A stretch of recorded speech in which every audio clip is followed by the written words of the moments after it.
Welcome back to LEGO by the Book. I am Captain Xavier, and today, resplendent in my Blacktron shirt and my Blacktron hat, I'm going to be building set 6954, the Blacktron Renegade, in anticipation for the arrival of set 10355, the Blacktron Renegade. LEGO has re-released one of the oldest sets that I ever remember having, and I say having as opposed to getting, because I don't remember getting it. I have no memory of the birthday or Christmas or what event it was where I acquired the set. I don't remember opening it. I don't remember the first time I built it. But I can't remember not having it. It's one of the oldest sets I have, along with the Camouflaged Outpost, I believe.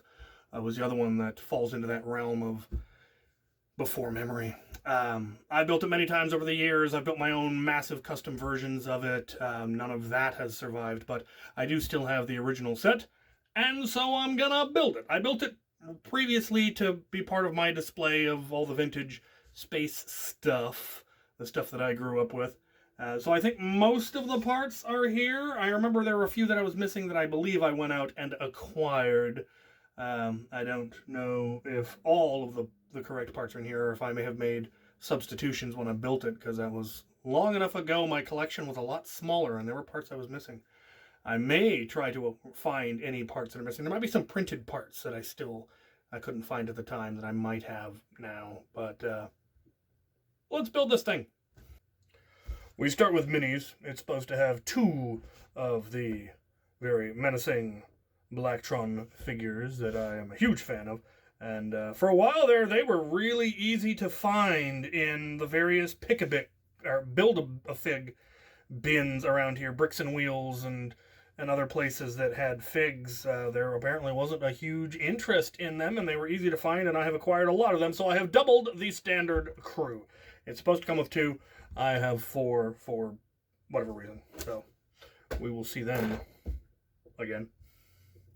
We're going to start by building the little vehicle. It comes with a little rover.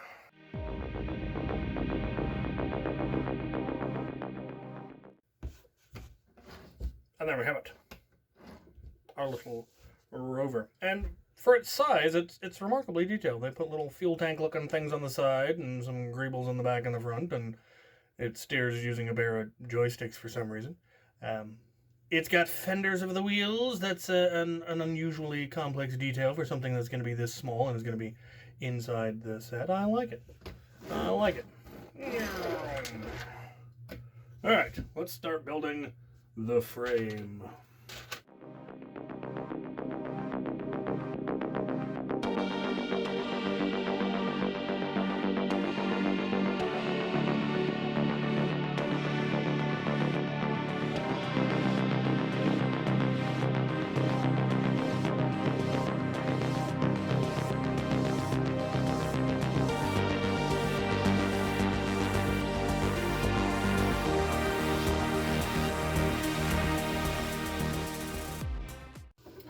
And there we have the frame. And this is the absolute beauty of these old space sets, especially the Blacktron ones, is they were incredibly modular. And if you've watched my Nerf channel, you know I love all things modular. So this is the frame. There are then going to be a bunch of things that can attach to it in various configurations. And this can, in fact, be flown by itself. It does, in fact, have a pair of joysticks in sort of a outside cockpit configuration. There's a spot right here where a fig can sit and just fly the frame. I assume we're using thrusters, perhaps? I don't know. Maybe you think those are bombs, maybe you think they're thrusters. It does appear to have what could be argued to be laser cannons. But yeah, that's the basic frame. Now we build the attachments.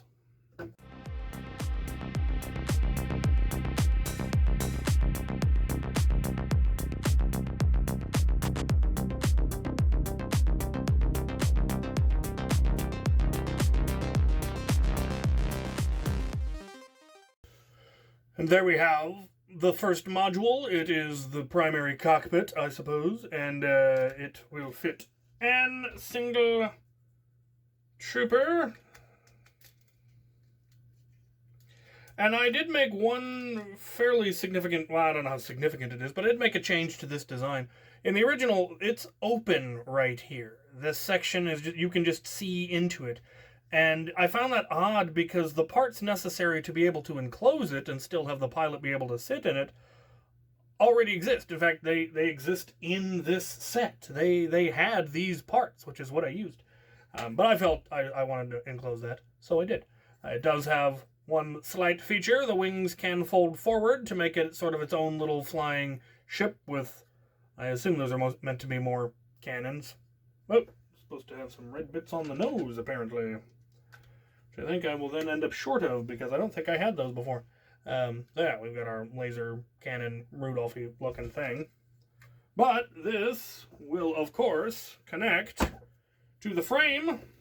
But it can connect in more than one spot. The main one is that it connects on the right side to the forward more section. But you could, if you wanted to, put it on the other one. There's nothing preventing that. You can connect it to either just as well. So there we go.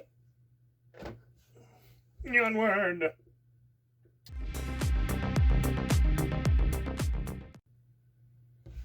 Next module is this radar dish looking module of some sort that is intended to go onto the other section. So that's what goes on there. And again, like I said, you could switch them around if you wanted, make a less oddly long on one side that balances a little bit more if you like the balance. I like having the one side longer, the asymmetry of it, and that's probably just because that's what I'm used to from my childhood.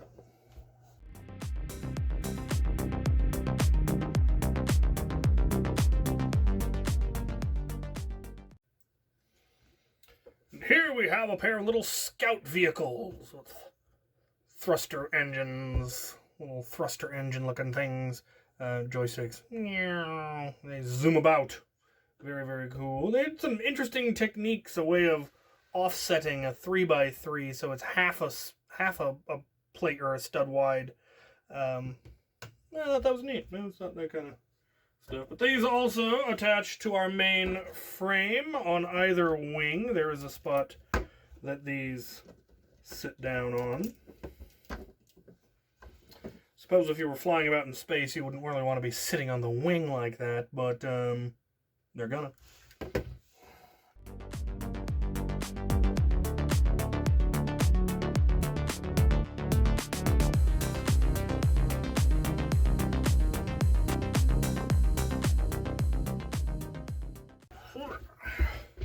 Here we have one of the larger modules, and this is the one that contains our rover. So it cannot contain the rover while someone is sitting on it. But you could also fill it with troops, I suppose, if you wanted to, or whatever else you wanted to put in there. Kind of surprised they didn't go with this part. It's the Castle Tower part, and in one of the previous sets it had the Blacktron logo on it, but it didn't. Several of the sets have these panels, but only one of them came with the ones with the logo. So, yeah, whatever. This also attaches to our frame. The back end opens up, and this can slide in and locks in place. But there are some alternate configurations that can be done with it that I will show when we get to the end.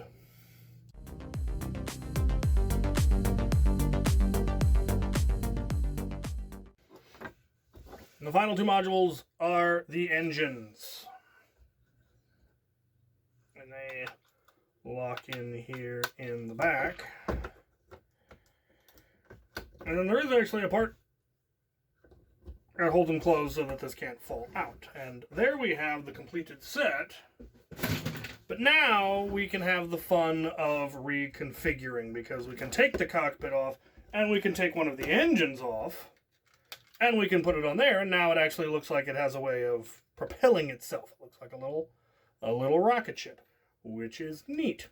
We can also, because the center module that pops out also has the connector pins, we can connect it to the back and then the engine and have an actual ship. I mean, this is very similar to the Invader, I think.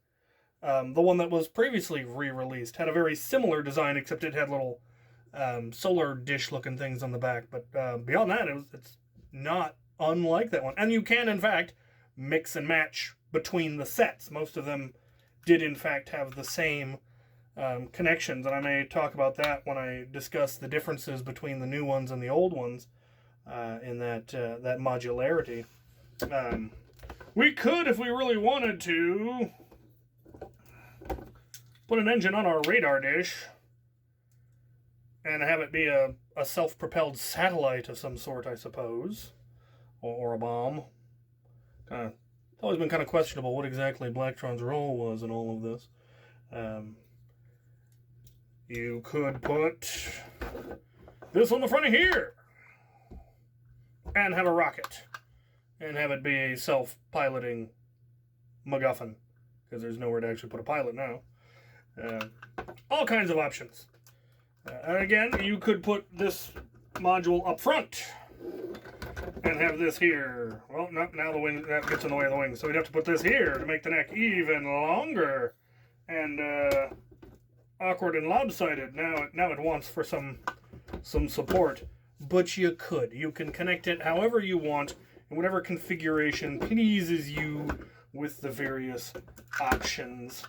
I am, of course, very fond of the original, the way they show it on the box. It's not necessarily the right way, it's just a way to create your Blacktron Renegade. So there is the original, one of the oldest sets, one that very definitely molded my preferences for many things as a child. I liked black. I'm kind of surprised, honestly, that I didn't go with black and yellow rather than black and orange, so I'm glad I didn't, because then I would be clashing with Al the Geek for my Nerf color scheme, and I really like black and orange for Nerf, whereas black and yellow. I did at one point, I was going to try to get a set of the translucent or the transparent strife parts, as well as a set of transparent red, and build a matching set of strifes, one in Blacktron colors, one in original Space Police colors. But those transparent parts are no longer available as far as I know. But I might have some of them. I might also see if I can still get them. I wonder if Big NZ still makes them. Anyway, there's the original. Now I must wait for the upgrade or the re-release. It's supposed to arrive here today. I was actually filming this as a way of biding my time until it arrives. So, there you have it. Thank you for watching.